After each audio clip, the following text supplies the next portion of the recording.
Every year, the indie graveyard piles higher. Failed Kickstarters, abandoned early access projects, scammy survival games that vanish the second the devs cash out. I'm looking at you, Project Leet. Where the fuck did y'all go? Every once in a while, a project crawls out of that neon rubble and makes you stop and go, wait, what the fuck is this?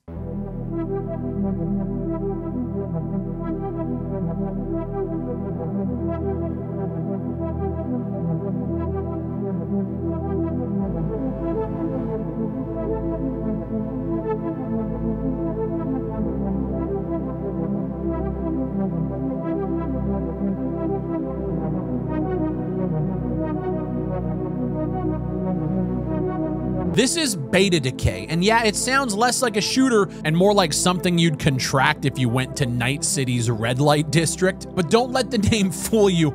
This is one of the most ambitious indie games that I have seen in years. Beta Decay is a voxel-based cyberpunk RPG built in Unreal Engine 5, and it's set in a colonized exoplanet metropolis where factions, megacorporations, and syndicates are all vying for control, and you play whoever the hell you want to play. You can be an engineer repairing spacecrafts, a mech pilot dropping heat seekers into city blocks, crime bosses running raids in the neon labyrinth. One guy, just one dude, is out here trying to build something that mashes up Starfield, Teardown, and Stalker into a single package. This isn't just a shooter where you sprint around hoarding loot. You've got to eat, you've got to drink, and sleep. Worlds can be infected with viruses, environmental anomalies can cook you alive, and when you die, it's not just a slap on the wrist, it's permanent. Unless you were smart enough to buy yourself a clone, yes, clone insurance is a thing in this game, it's a literal respawn policy. Shipbuilding isn't just sticking a wing on a box, you're wiring power grids, server networks, life support systems, keeping your crew alive while you blast across the Centauri system. Think Kerbal Space Program if Kerbal was grimy, neon, and full of hackers trying to jack your shit. And in terms of economy, there's a huge one, from back alley shops to full-on securities trading on the Centauri exchange, because apparently even in the dystopian voxel future, you can't escape the crypto bros. You just can't. They're going to be buying tiles in this dystopian grimdark as well. When you're on foot, Beta Decay is rocking real ballistics, so you have bullet drop, per weapon crosshairs, long-range sniping that actually requires you to adjust for distance. But the real question is, why run around on foot when you can strap into a mech? They call them MCVs, or mobile combat vehicles. They're full cockpit sims with flip switches, launching flares, ripping miniguns, and firing off heat-seeking missiles. And the cool thing is it's not just you out there. You can recruit a landing crew, you can order lieutenants to patrol, and they'll radio back orders with processed voice comms. So it feels like you're not just a soldier, you're kind of like building up and running an entire operation. Imagine Mech Warrior, but in a neon hellscape, built by one guy in his spare time. Ambitious? Yeah, fuck yeah. Insane? Most definitely. To the point where I don't actually believe this game is going to be what people are hyping it up to be, but at the end of the day, watching this project get built out, while I have zero stake in the game, I haven't pre-ordered anything, I don't back them on Patreon, I'm just watching as somebody who is interested in game development and creating very cool concepts that get people inspired and want to play games.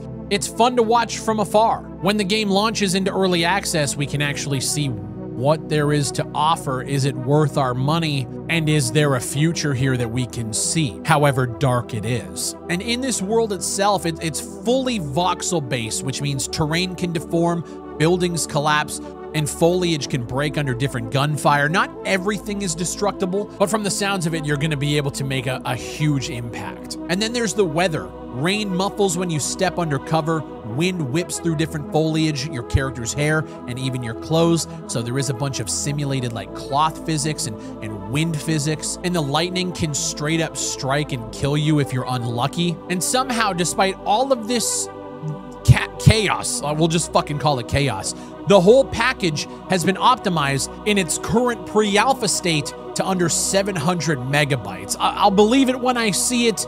but that's what I'm reading online. If this project somehow falls through, I really want Call of Duty to hire this guy to simply reduce their fucking file sizes. Firefights with 40 to 60 AI on screen apparently run smoother than most $70 releases this year. And apparently even multiplayer is coming with player-hosted servers, PvP, co-op, LAN. The exact player count we don't know yet, but the roadmap is there. Imagine Tarkov-style survival mixed in a voxel cyberpunk hellscape, and it hopefully doesn't cost you $250 for the Unheard edition. And listen, I know the community's been buzzing, man. Reset Era, Reddit, Steam. A lot of my comments have been mentioning this game for the last 6 months. I've seen it. I've been waiting for more information. And today I just decided to do a deep dive on everything we possibly can find about this game. A lot of people are saying the game is too ambitious for one guy, and honestly, it probably is, but that's exactly why it's worth watching.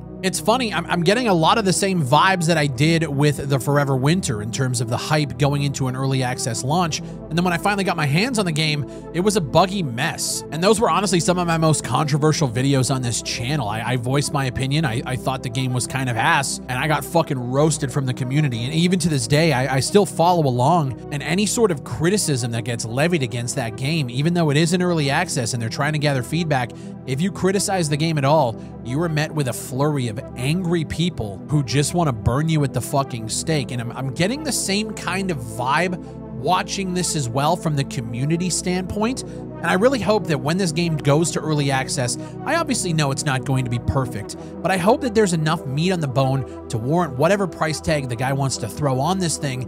And I hope that when we criticize and bring up issues and talk about the problems, I hope that there isn't just blind fanboy rage online. I'm very much hoping that we can have real conversations about the state of these fucking games, unlike we could with games like the Forever Winter. Even though now you look at the reviews and people are saying the exact same fucking things that I said a year ago. People are waiting for all of these issues to get fixed, but they wouldn't let you talk about it. It's fucking weird, and I hope this game ends up differently because it looks awesome. It looks like it has so much potential.